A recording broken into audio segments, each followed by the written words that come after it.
Nagpo-blow by na siya. Yeah.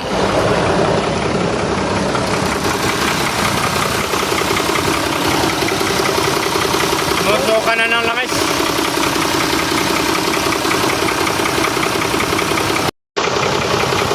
Yan.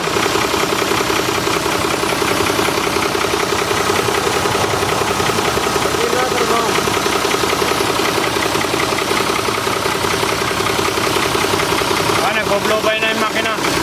Sumusuka na yung langis. Yan o. Grabing usok malakas. Galing sa makina niya. May tama na itong makina na to eh. Sumusuka na sa langis itong makina. Grabe na ang pagka-blow by itong makina na to. Kailangan na itong i-dukutin itong makina.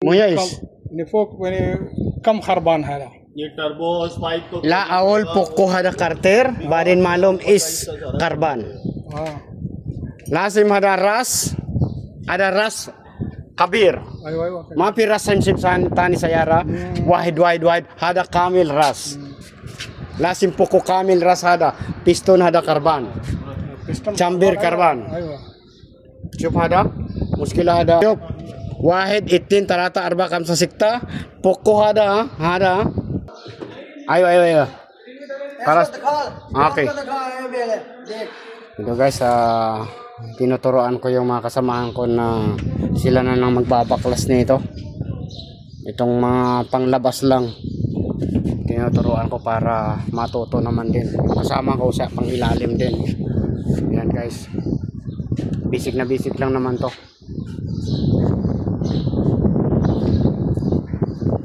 Okay guys, ito na yung makina na ginawa natin ngayon. Naibaba na natin yung cylinder head at ng problema nakita ko na. Bali ang problema nito yung sa liner 3, 4, 5 size. Yan ang liner na sisira ngayon dahil sira yung liner. Eh siyempre magpapalit na rin tayo ng piston sa piston ring. Ibaba na natin lahat. Makikita na lang natin lahat ng anong mga problema pagka naibaba na lahat. Okay guys.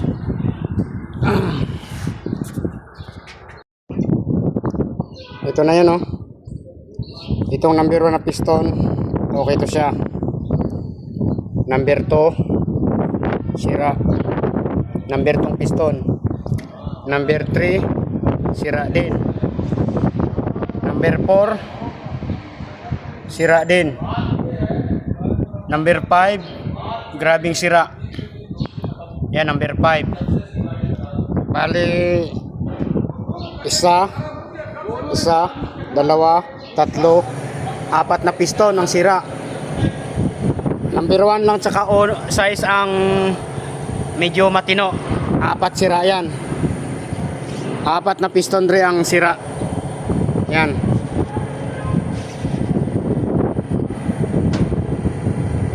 Yan, grabing sira yan sa number 5. Tapos yung sa liner, sira lahat yung liner. Kailangan papalitan yung 6. Yan lang papalitan nito. 4 na piston, liner, tapos itong Conrad bearing, cylinder gasket. Yan lang. Kailangan kong machine shop na magtatanggal ng ng liner. Yun lang.